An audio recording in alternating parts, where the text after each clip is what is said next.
Hey guys, David the Thrifty Mechanic here again. I know it's been a little while since I made a video. Sorry, I've just been kind of upset because of the whole YouTube guidelines change. I think they're unfair.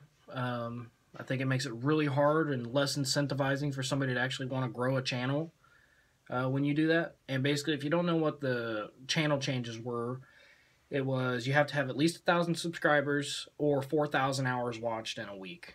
And I don't even think I've had that in almost the 2 years that I've been running. And I've got 300 something subscribers. I mean, I feel like I'm doing something right by being fair and not trying to fight the establishment. But, you know, it's like they're just going to reap the money that all these guys pay.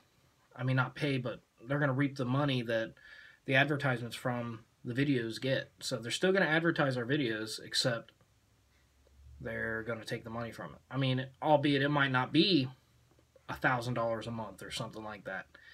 Like, I might get $100 a year if I have a lot of really good videos that get a lot of views. $100 a year. That's less than $10 a month. However,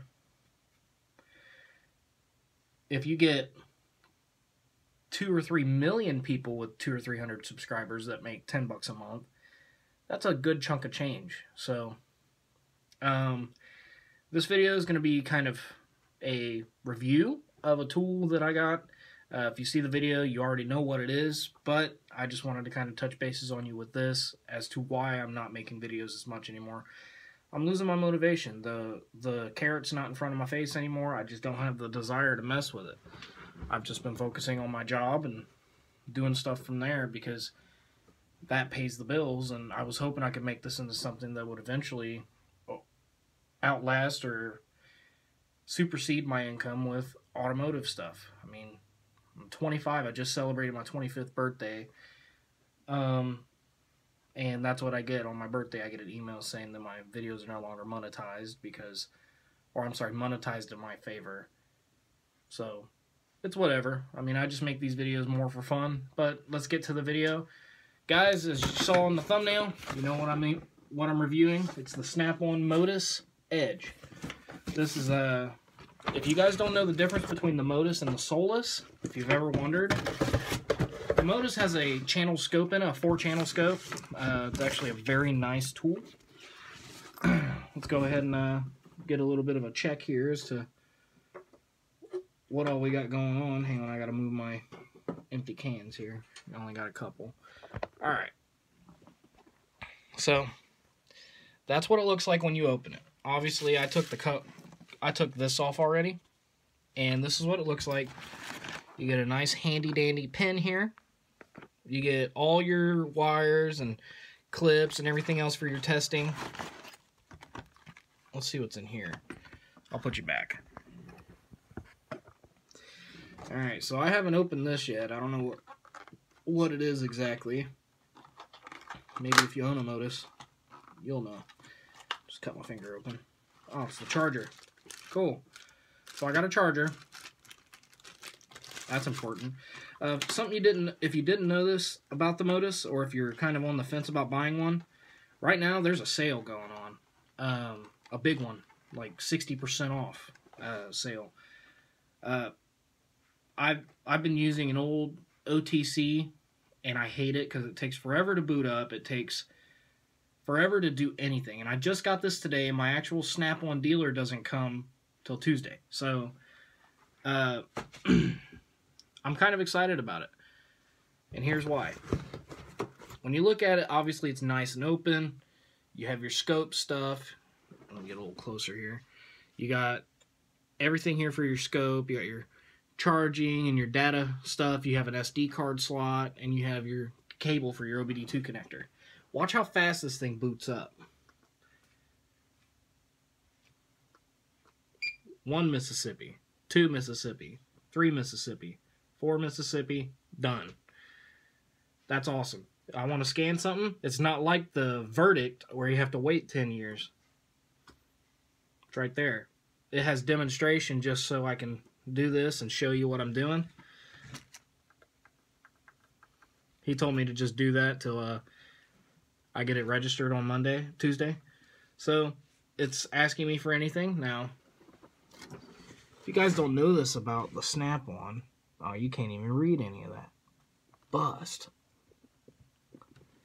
Focus, you fuck. Yeah, maybe. No, it won't let me read it. Alright, so basically, this is pretty good. It is a corded one. It does attach to Wi-Fi and all that jazz, but we'll go through it anyway. So 2006 Chevy Tahoe with the 5.3 liter, and you hit OK. Demo mode. Alright, so you guys can read that.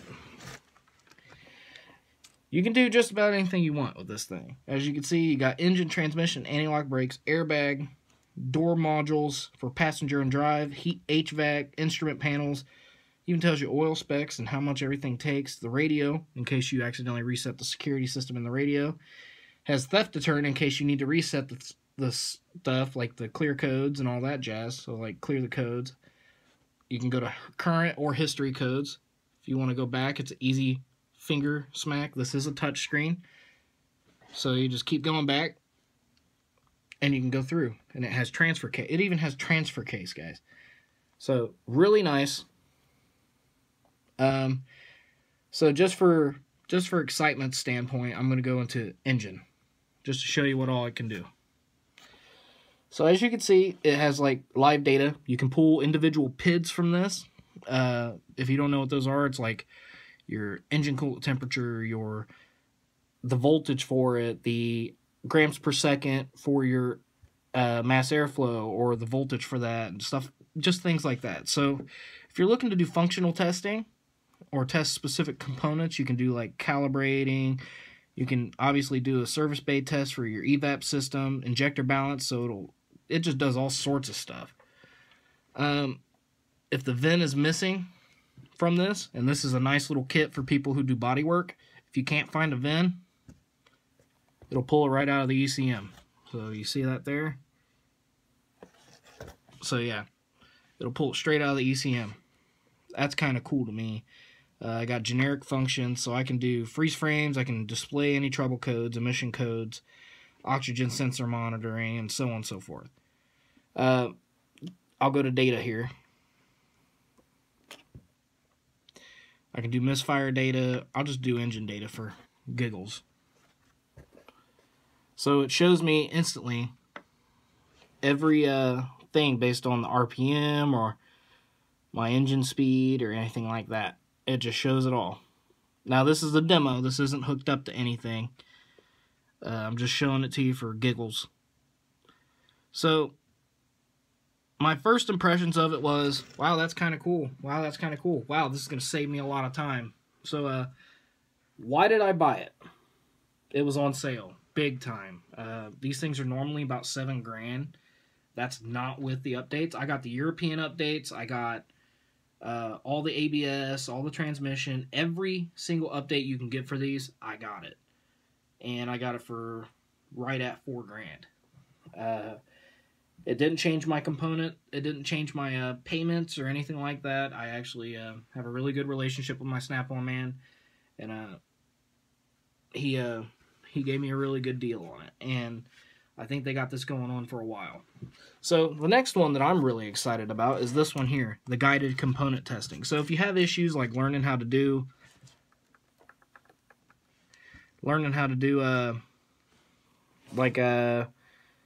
oxygen sensor testing. So like we'll just go with a 2014 Ford Edge. We'll have the 3.5 liter in it because it's trash. You can go in and you can, for instance, do fuel injection. You can do your CAN bus testing. So if I want to learn how to do CAN bus, I can figure out where it is, component information. Controller area network, or CAN bus, is used in vehicles as a form of data transfer. A form of data transfer, okay. Between control units on a CAN bus network, or each, and it explains the connector. It's got the connector and everything there. You can slide down a little bit and Get a look at the connectors, see what each pin goes to, what the fuses are for it. Fuse 90, or it's a circuit breaker. It has all sorts of stuff. It tells you where the PCM is and everything else. I mean, that is the big reason I bought this, is because of that component testing. Solus does everything here except the component testing, and it does not have a scope. So the scope is extremely important to me. If you guys do a lot of engine performance stuff, like with crank sensors, anything that has a digital signal, you can do this with knock sensors. Well, knock sensors are analog, but crank sensors, wheel speed sensors, things like that. You can hook up a lab scope. This is actually it's a 2-channel. I can do amp draws on it to check charging systems for parasitic drain. So you can hook up it'll tell you actually how to hook up, and I thought that was cool. You can hook up, go to guided component. Oh, it's going to make me wait.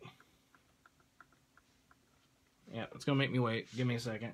But anyway, you can hook up between the output side of the alternator and the negative battery terminal of the battery, and you can turn the car off, put the headlights on for about 5 minutes, turn them off, start the car, and see what the charge is, because you deplete the surface charge of the battery and you're taking away some of the power of the battery. So when you turn it on, you look at the max charging state that the alternator puts out, and it'll give you an idea on what you want. So here we are. So I'll just do my old car. It's a 97 Ford Escort with a 2-liter. Hit OK. Go to charging system. I can do ground test, DC voltage, current ramp. So I'll do a voltage drop test. So here you hear it kind of click to switch over to a higher amperage line, and it tells you what to do. You put what it is, a voltage drop, which is excess resistance between the alternator and battery, can cause low charging conditions, flaring headlights, and overload some electronics. So it tells you where to put it. So you take your yellow test leads and put it at the alternator output, and you can take them and either put them there or at the battery positive. I'm sorry, at battery positive. So you put one at the output and the battery positive. I'm reading it weird. And then the voltage drop from the battery should be tested with about 20 amps charging into the battery. So if you're getting around 20 amps, it should be good. And current flow into battery can be regulated with a load type battery tester or turning on the headlights for 5 minutes before starting the engine. So that'll cure the load.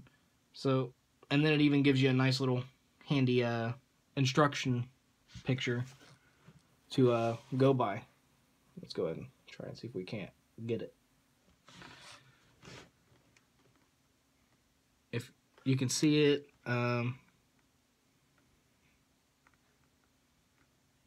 see if I can't get that up a little better.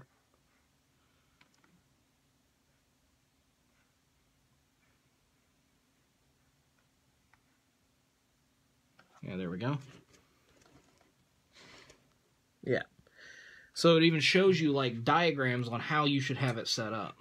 So, you know, that's just one of the many things why I got this. And it also does European, it does ABS, transmission, everything. So I'm very happy with my purchase. Do I think it's expensive? Absolutely.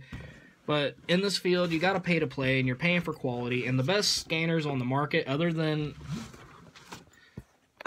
like the OEM, and those are even kind of hit or miss. Like the GM Tech 2 is just awful. I know so many GM Techs that hate that thing. I mean, it works and it does its job, but how well does it do its job, you know? So it's like the thing's so old that it's just not even being effective anymore to use it. So hopefully you guys can follow me while I go through this transition, and I'll start making more diagnostic videos for you, give you step-by-step instructions on how to start with diagnostics and what to look for. We'll start stuff easy, like diagnosing headlights, how to figure that stuff out, and then work our way into engine performance stuff and show you what I do on a regular basis.